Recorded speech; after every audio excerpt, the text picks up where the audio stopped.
Hey guys, what's up? Welcome back here to today's edition of Intuitive Angling, and much appreciated you guys checking out today's video and spending some time with me.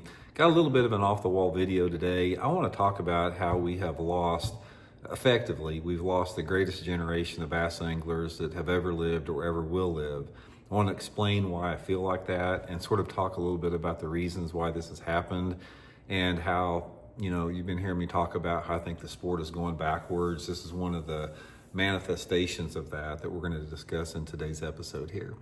Also, guys, real quick, couple quick things. Just wanted to remind you guys that Tackle Warehouse has got this really good Black Friday sale going on right now. You can get almost anything on the website right now at 15 to 25% off.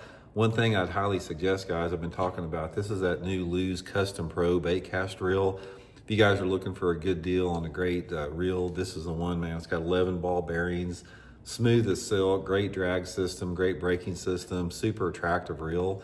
So I'll link this reel along with my I'll link this reel in my description in this video along with my Tackle Warehouse link if you guys would like to take advantage of that sale and get you some good fishing tackle for next season, getting ready for that. Okay, a couple of different things here we want to talk about as far as how we've lost the greatest generation in fishing. One of the things that I really feel fortunate about is I've been in the sport a long time. I've been following it since the mid-1970s, so I've seen a lot of different generational changes in the sport. So I've been following it. I think I got my first Bassmaster magazine in 1974. My mom and dad got it for me while I was in grade school, got me a membership to Bassmaster. So I've been following it forever. And then in the 80s, ever since the 80s, I've been a full-time professional bass angler. And so I've seen the 70s, 80s, 90s, 2000s, 2010s, 2020s in terms of how the sport has changed. And unless you were there, like I said, unless you could go back to, where I was back in the 80s and 90s or other people, you really can't get a full appreciation about the energy and the way the sport was in a better way. And I'm not sitting like some grandpa here reflecting on the good old days. I'm talking about the reality of the situation. The sport was just better then. And one of the things that we had there is the pros that we had during that greatest generation of fishing, which in my opinion, the greatest generation in fishing was the 80s and 90s. Not only had people that were true artists in the form of bass fishing, they were specialists, yet they were versatile, and they had personalities, which one of the things we're lacking in today's bass fishing world is the lack of the personalities in bass fishing. We had a lot of personalities in the 80s and 90s that really stood out. And one thing that I can equate this to is the fact that I used to be a baseball fanatic back in the 70s in the 70s more than anything else. I just lived for baseball.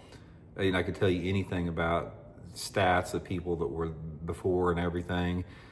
Baseball, the same thing happened to baseball. It's like baseball used to be like, Mickey Mantle and Willie Mays and Hank Aaron and Johnny Bench and, Reggie Jackson and all these dudes out there that had personalities to them that made the sport magical.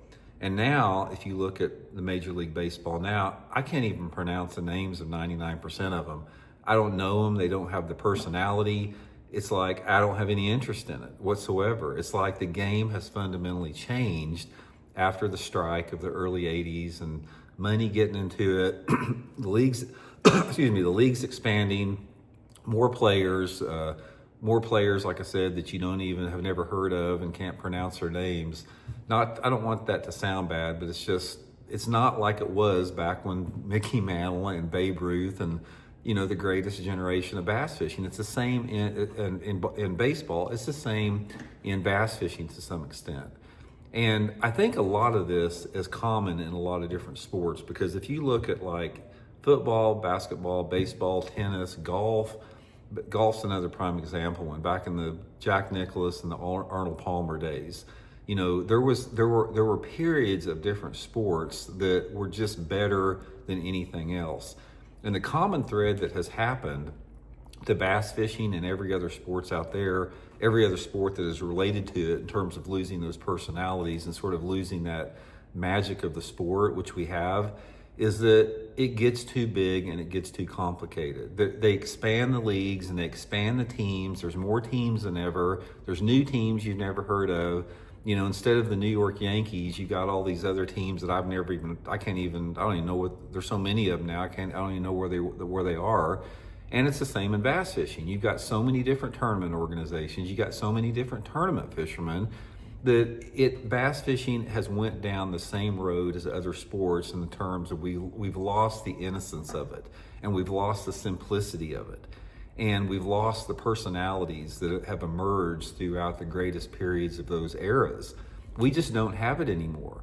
It's like, just like in baseball, I can't name you hardly anybody that I even know in Major League Baseball anymore. And back in 1978, I could name you like every player on every team.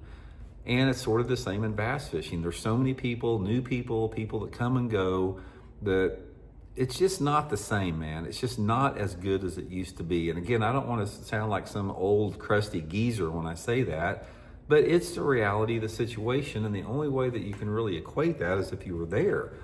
I mean, if you weren't there, like back in 1975 when the Big Red Machine, you know, was winning the World Series, or back when, you know, Arnold Palmer and Jack Nicklaus were doing it out in the Masters, or back when Mickey Mantle and Roger Maris were, you know, in the home run race in 1961. There are things like that stick with you that are just special, man. That's the only way you can say it. And we just don't have that anymore. We don't have that in any sport, including bass fishing. And it all goes back to money. I talk about this a lot. It's like the only reason that the leagues expand and that there's more tournaments than ever, whether it be in other sports having, you know, more, you know, franchises or whatever, is just people see it as an opportunity to make more money. And as a result, you sort of lose the innocence of that. I'll leave you guys with one more thing, another thing that I'm talking about here as far as how it's just not the same now. I told the story, I think, one other time, but it's a perfect analogy what I'm talking about. I used to bowl, or my dad used to bowl in leagues in Joplin, Missouri ever since the 1950s. He won the city championship from Joplin in 1957. And he bowled in leagues, you know, ever since I can remember. And I used to be the scorekeeper for his team back when I was, you know, probably 10 or 11 years old. I'd actually keep score. And it was back when they had, on a bowling alley, they had the screen up above, and that you had a grease pencil that you know, kept the scores with. And let me sort of set the stage of this. The bowling alley at 4th Street Bowl in Joplin, Missouri back then, there were 16 lanes in this. And it was so cool because it was like, it looked like you walked into like some type of a cross between like an old 1930s bar and a country club. It's like the seats were like these hardwood wooden seats, and, you know, the aesthetics and the you know, the way that the bowling alley was decorated, it was very aesthetically pleasing. There was big pictures, like black and white pictures of bowlers throughout the year. And the guys that were bowling back then, it's like everybody had their hair slicked back really neat. They had the real thin belts on. They had khaki pants. They had nice shirts on. And, you know, they're sitting back there, you know, drinking a bottle of Budweiser or something, talking about, you know, their experiences in World War II or something when they're bowling. It's like real men. It's like there was an energy of like real men there, and just a super cool environment. So anyway, what happened in about the late 1970s, they decided to expand 4th Street Bowl. And what they did is they added on like another 30 lanes to it. And when they did this remodel to it, they like replaced all those hardwood, super cool bowling chair seats with plastic. And they took down the pictures, and they put pinball machines in there, and they put bright colors everywhere, and they put foosball tables in there.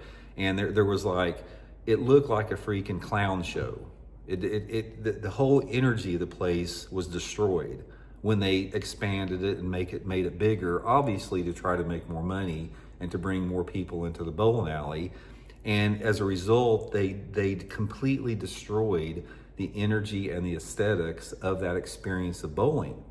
You know, before it was like you stepped back into 1955, and now you're in some like circus event that just like, I remember walking into it and I was just so disappointed. It's like, this is such crap. I cannot believe that they destroyed this bowling alley by doing that. And it's sort of the same thing what I'm talking about in bass fishing today and other sports out there, is when things get too big and things get too complicated and people try to leverage whatever they can to make money, it always F things up. It just Fs it up. And that's one of the things I just have noticed about bass fishing. We have seen an explosion of exits in the sport. You know, the superstars in the sport the last 2 or 3 years, primarily as a result of, you know, forward-facing sonar. They can't compete with it, and they don't want to mess with it. They're exiting the sport. We've lost a generation. We've lost that whole generation of Bill Dances and Rick Cluns and Hank Parkers, even the more modern eras like Kevin Van Dam and Skeet Reese. They're all gone. They're all gone.